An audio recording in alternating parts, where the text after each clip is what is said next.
Jennifer's tiger. We have two groups. How about group 2? Yeah, group 5 and group 2. Yeah, because group 2 got to choose it later. So let's let them talk first. Okay.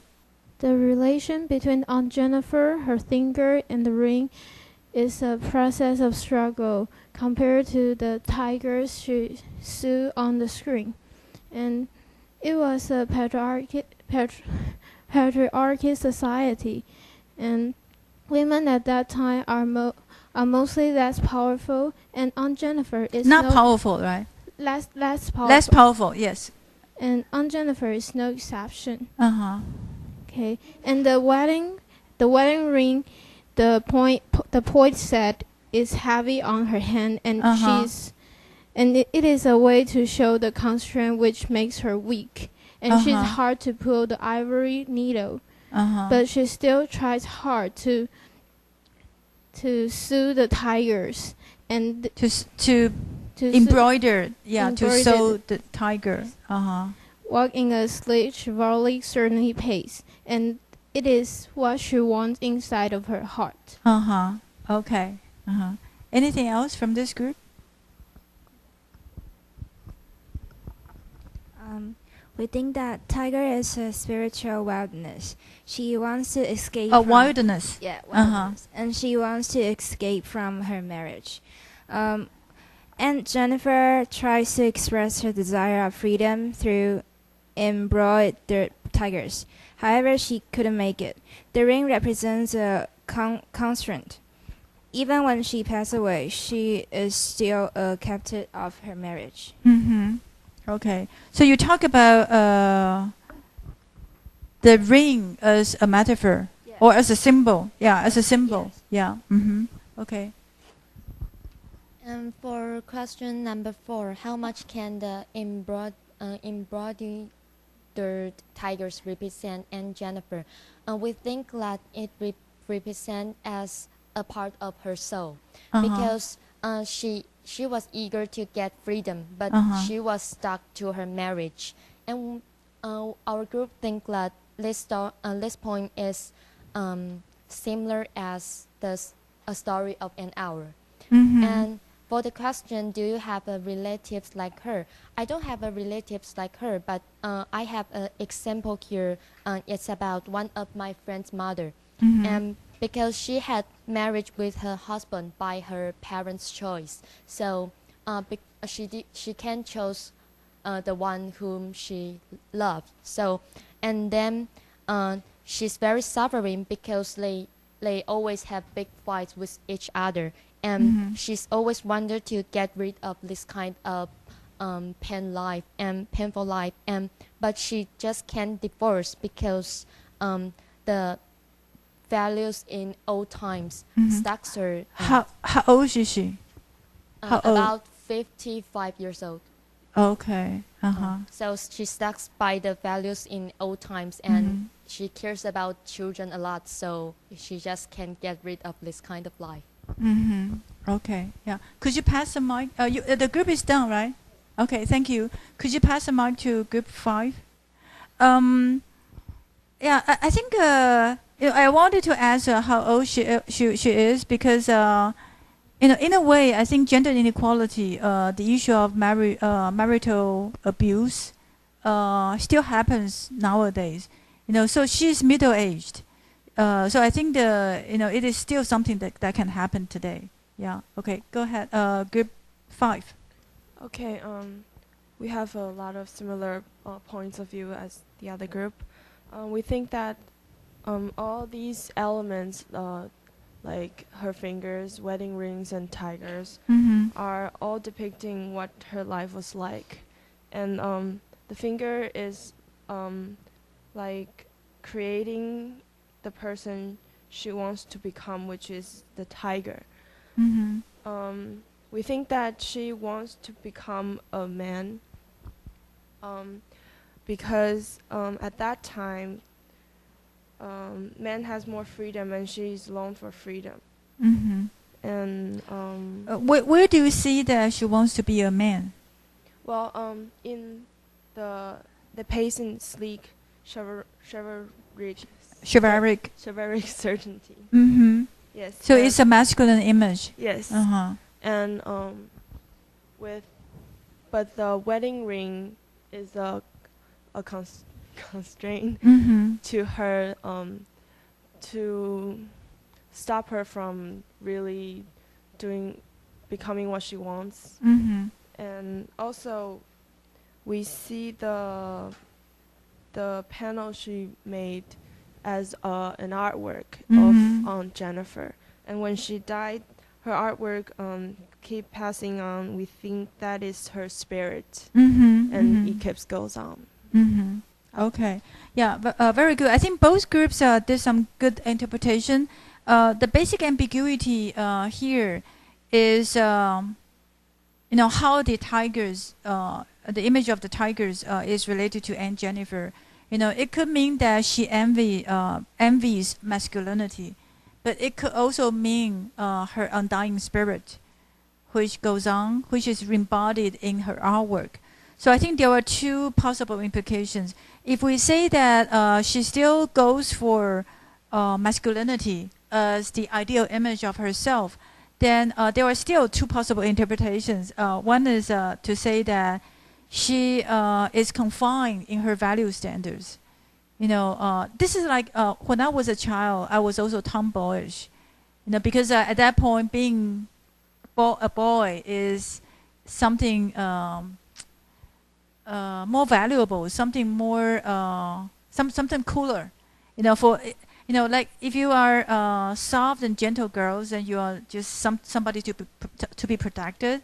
But then if you are boyish, then you can play with boys and you can look stronger. Okay, so I guess one possible reading of her use of the masculine image of tigers is to say that she still follows the value standard of her society. But the other possibility is like what Susan said, and that is Grace said. Okay, who is Susan? Okay, Susan and Grace, you always sit together. Okay, that's an excuse. So another possibility is to say that she has a kind of desire for being a man, and that is you can even say that she's lesbian in that sense, that she wants to be a man. Okay, and actually I think the two possible readings are not how should I put it, are not mutually exclusive. 就两种reading 可以同时成立。Okay, at one time in history, wanting to be tomboyish can make one person have lesbian tendencies. The two things can be connected. Okay, so I think that's where the interpretation of tigers here is really, really interesting. And also connected with that, you can also say that on the one hand, the tigers continue go on prancing and proud and unafraid, but the tiger lives forever inside the panel. So the tigers are still constrained. Okay, just like the poem itself, it's a kind of formal constraint on Aunt Jennifer. Okay, let's move on. Those Winter Sunday, group 1.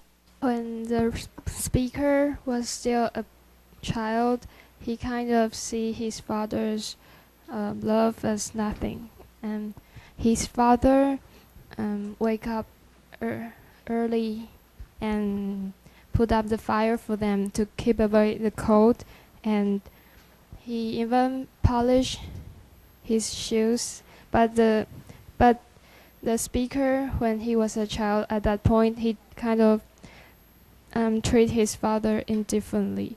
But when he grew up and become an adult, he finally realized his lack of appreciation to his father, because his father is maybe a man that was bound to a lot of tiresome workload, and so he is very exhausted from the workload. So he had a hard time expressing his love to them verbally. So he can only do something that show his love. Mm-hmm. Okay. So yeah, I guess especially for parents who are preoccupied by work, or who are burdened with like financial difficulties, etc. You know, sometimes they can only express your love in actions, but not really in words. They don't have time to communicate. Period. Okay, so I think this could be a situation which some of you can relate to, even though you are not born in such a poor family. To a certain degree, your parents may be too busy to communicate with you, and then you might not feel happy about it. But then later on, as you grow older, you will turn to appreciate, still the care, the tender care they express in action, but not in words. Yeah. Okay. Anything else from the group? Okay, I would like to talk about poetic language. Yes. And first, I will talk about how the author described the code. First, the author described code, the idea of code with color. Mm-hmm. Like in the second line in the first stanza, blue-black code. Mm-hmm. And the first line, and the author also make the code have audible. Like in the first line, in code splintering, breaking. Mm-hmm. And I think that the reason why the poet used blue, black to describe code is that the idea of blue, the color of blue and black often make us associate it with something negative, unlike the color red makes us associate it with something positive. Mm-hmm. And I think the reason why the poet may want to describe the code with colors and make the code audible is to put emphasis on the idea of code, to show us that it is hard to get up early and work in such a cold day. Mm-hmm. Yeah, when the whole room is still dark. Dark not also because of the hours, the early hours, and also the lack of light inside the house. Yeah, so blue-black can be a kind of besides the negative connotation to the word blue-black, it can also be a kind of sensory connection, and that is in our memory, we tend to associate our visual sense with our tactile sense and our audio sense, etc. So the five senses are combined. So 五种感官会连在一起. So the blue-black code is what he visualized. The whole environment that is cold and dark and very early in the morning. Yeah. Okay, how about the second one? I hear the code splintering, breaking. What does this mean? I think it used the sound to describe how our skin feel in such a cold day. So the skin is splintering? Because the wind in the cold day might be freezing. So if our body is exposed to those cold winds, our body may feel like my skin is breaking or something. So I think it is the author want to make us have this kind of feeling. Mm-hmm. Okay, but splintering, what is the thing that usually splinters? Splinter 是木头吧，对不对？木头断裂的时候 ，splinter，有些木屑跑出来 ，and that's splintering, right?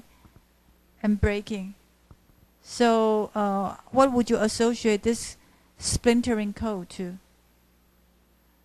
The fire that the father raised, right? Okay, so it's again the association of different elements in the room.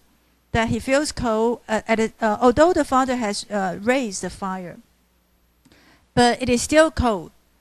Okay, so that he senses the coldness on the skin, at the same time hearing the fire, the wood splinters and breaks.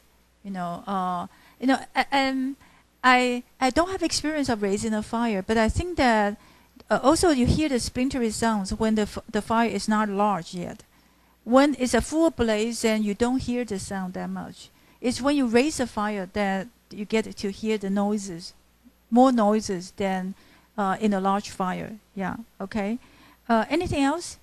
How about the angers of that house? The chronic angers of that house. I think the angers here is indicating that the house is kind of weary, and it kind of shows us that the father and the son in this poem is not very rich. They don't live in an extravagant house. They are suffering from poverty. So the house itself is angry. Because it is too old, it might create some sound, so like anger. Okay. Or maybe we can say that the house itself takes on the human personalities of the residents. Yeah, this is like the houses in Arabic, or the house of Emily's, that the houses take on the residents' personality and express them for the residents. Okay, so here the angers here are chronic, long time anger, and the angers are that those of the residents. So in other words, the whole family are not really happy. There is a kind of anger, maybe in the family members, the father, the mother, or the children, etc., including the speaker himself. Yeah, but then you want to ask, why are they angry? I don't want to answer the question here, but I think there is one expression, 贫贱夫妻百事哀.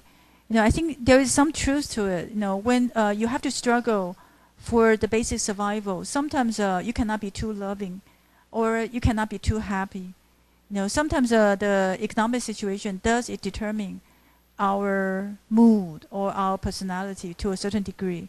But this poet, this speaker, when he looks back, he's no longer angry. He's no longer indifferent to his father. We need to stop here. I'll skip the rest of the PowerPoint file. Next time, I'll tell you. For the second annotation, you need to compare two poems. I think that's not too difficult. Just compare, do one annotation, and then in your final concluding paragraph, compare this poem with another poem. Next time, our topic is life, birth, and death. So you can easily make comparison. So next time, I'll tell you how you can write a journal. You will need to write another journal for the poetry unit. Originally, I wanted to tell you today, but we don't have time. We'll leave the rest of the time to the quiz. So just a final note to these poems. All of them are lyrics. All of them are lyrics, and in a way, lyrics are like emotional poems, 抒情诗.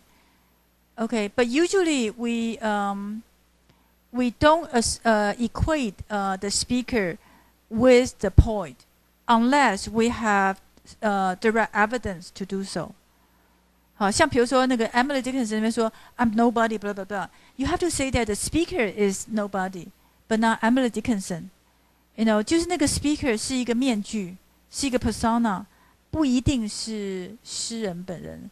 好，可是有的时候把这些lyrics 它的那个 ideas 哈，和诗人的那个生平连在一起 ，they will take on more interesting meanings. For instance, those winter Sundays.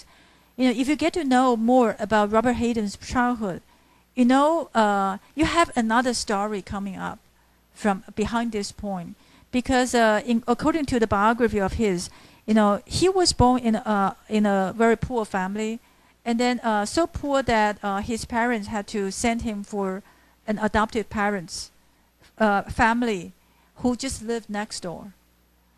It seems that he did experience this at very early on. Early in the morning, he was waken up by his father to be sent to the adoptive family's house. Okay, so if you have this story in the background, then you understand why he's not happy about being waken up, because waking up means being sent to another family.